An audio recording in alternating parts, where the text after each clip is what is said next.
Bienvenidos al programa número 65 de Economía en Breve, correspondiente al 5 de marzo del 2018. Yo soy Mario Correa y tengo el gusto de poder compartir algunos comentarios respecto a lo más relevante de la marcha de la economía. En lo que podría ser un evento muy importante y negativo para las perspectivas de crecimiento de la economía mundial, el presidente Trump anunció que impondrá tarifas a la importación de acero y aluminio de 25 y 10% en cada caso, advirtiendo también que pronto aplicarán más impuestos a la importación que él llama recíprocos, argumentando que el enorme déficit comercial que tienen los Estados Unidos no puede seguir así, e incluso mencionando que las guerras comerciales son buenas y fáciles de ganar. Este anuncio generó enormes preocupaciones al interior de Estados Unidos y alrededor del mundo, ya que no solo se verían afectados múltiples y poderosos intereses, sino que revela el peligro de combinar la ignorancia y la arrogancia con el poder. Incluso algunos analistas comentaron que Trump busca desviar la atención de lo ocurrido en la Casa Blanca en la última semana, donde renunció su directora de comunicación con la que era muy cercano, y se suman ya 20 asistentes que renuncian o son despedidos. Volvió a pelearse con el procurador Jeff Sessions, le retiraron a su yerno Jared Kushner sus permisos de acceso a información privilegiada y relevante, y se le ocurrió la brillante idea de armar a los maestros escolares para enfrentar los ya frecuentes actos de locura de individuos desequilibrados y armados hasta los dientes.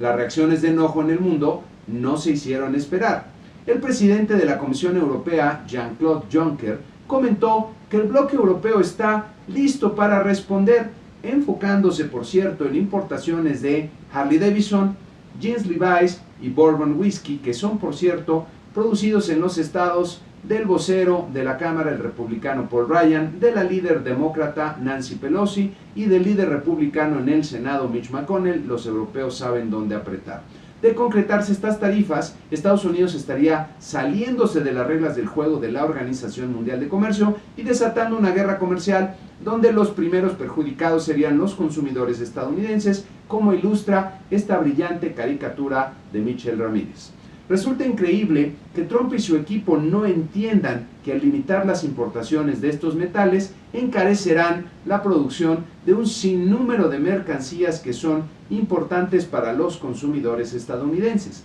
Ya veremos la próxima semana si estas medidas se concretan, en cuyo caso habría que reevaluar las perspectivas económicas para Estados Unidos y para el mundo. Otra posibilidad es que esta sea una más de las tácticas de distracción o de negociación de Trump. Como quiera que sea, creo que las alarmas entre los líderes de negocios y los líderes políticos de Estados Unidos deben estar sonando de forma estruendosa ante el peligro que representa a su presidente.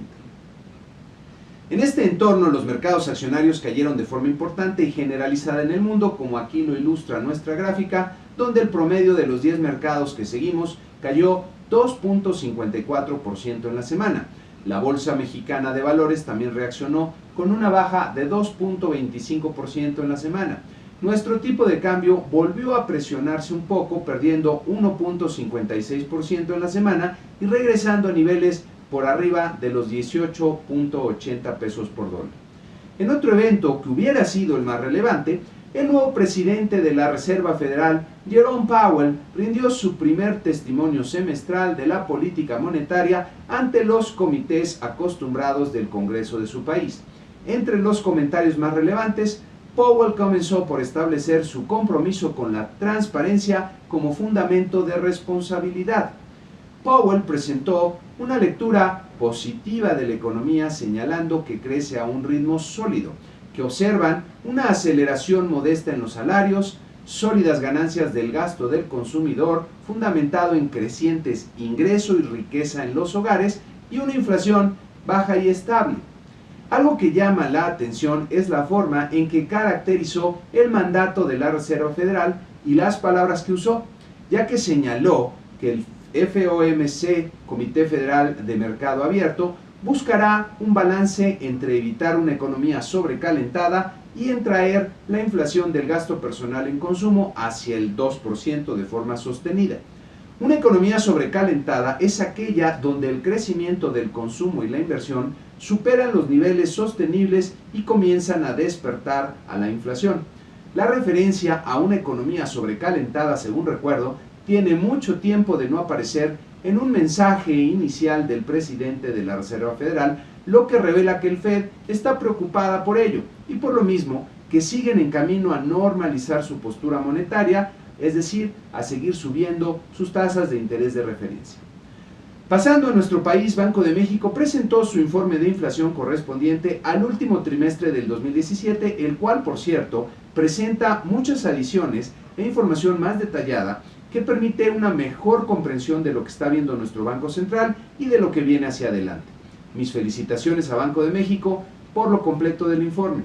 Entre las novedades que presenta Banxico está un pronóstico formal de la inflación general y subyacente que pueden ver en este cuadro, donde se aprecia que la inflación general termina en 3.8% el último trimestre de este año y llega al 3% objetivo hacia el segundo trimestre del 2019. Con ello podremos ir comparando la marcha de la inflación observada contra la expectativa oficial. Otra novedad interesante son indicadores adicionales para medir la holgura de la economía que servirán para identificar mejor la existencia de presiones de demanda. La holgura de la economía podríamos pensarla como el espacio que existe en la economía para seguir creciendo sin generar inflación. Banxico realiza varias estimaciones estadísticas sofisticadas para medir 4 índices de holgura basados en indicadores de consumo, actividad económica y demanda, mercado laboral y por último, demanda en el mercado de fondos prestables. En esta gráfica pueden ver la estimación de la llamada brecha del producto, que habla de la holgura que hay en la actividad económica, pero en este caso excluyendo el sector petrolero que ha venido ajustándose en años recientes. La línea azul que corresponde al PIB, al Producto Interno Bruto, está por arriba de cero, lo que quiere decir que la producción de la economía sin considerar el sector petrolero está creciendo por arriba de su potencial, lo que puede generar presiones inflacionarias. Otra novedad es la llamada inflación subyacente fundamental, que servirá para informar, para tomar mejores decisiones de política monetaria. Para construirla, Banco de México realizó una serie de procesos econométricos para encontrar aquellos componentes de la canasta de precios al consumidor, específicamente de la parte subyacente, que más responden, estadísticamente hablando, a las condiciones de holgura de la economía. El resultado fueron 45 renglones de la canasta subyacente que excluye a los componentes más volátiles, que representan un 38% del índice subyacente y 29% del índice general. Creo que habrá que tener cuidado con la interpretación de este nuevo indicador, sobre todo porque incluye el componente de vivienda propia, que pesa cerca de 18.3% de la canasta subyacente y que no puede medirse de forma directa, sino a través de estimaciones, lo que podría estar amplificando el sesgo que ya tiene hoy día sobre la inflación.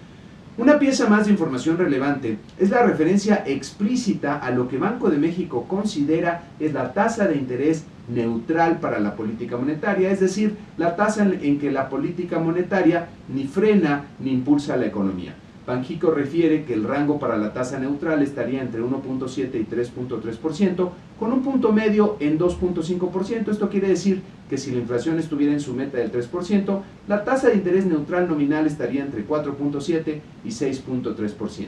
En esta gráfica se observa la tasa real observada hasta el cierre del 2017 y el rango de referencia de Banco de México, que nos indica que actualmente la tasa de interés está por arriba del terreno neutral, es decir, en terreno restrictivo. Cuando la inflación está por arriba del rango objetivo y se tiene poca holgura en la economía, entonces la política monetaria tiene que llevar la tasa de interés a terreno restrictivo, que es justo lo que pasa en la actualidad. Una implicación interesante de esta información es que si la inflación desciende acorde al ritmo esperado, entonces Banco de México podría mantener la tasa de interés en los niveles actuales por un buen tiempo y tendría espacio para observar qué es lo que va ocurriendo. Banco de México mantiene sin cambio sus pronósticos de crecimiento económico y creación de empleos. Para el 2018 estima un rango de crecimiento entre 2 y 3% con una creación de empleos entre 680,000 y 780,000, mientras que para 2019 anticipa un crecimiento entre 2.2 y 3.2% y una creación de empleos entre 690,000 y 790,000.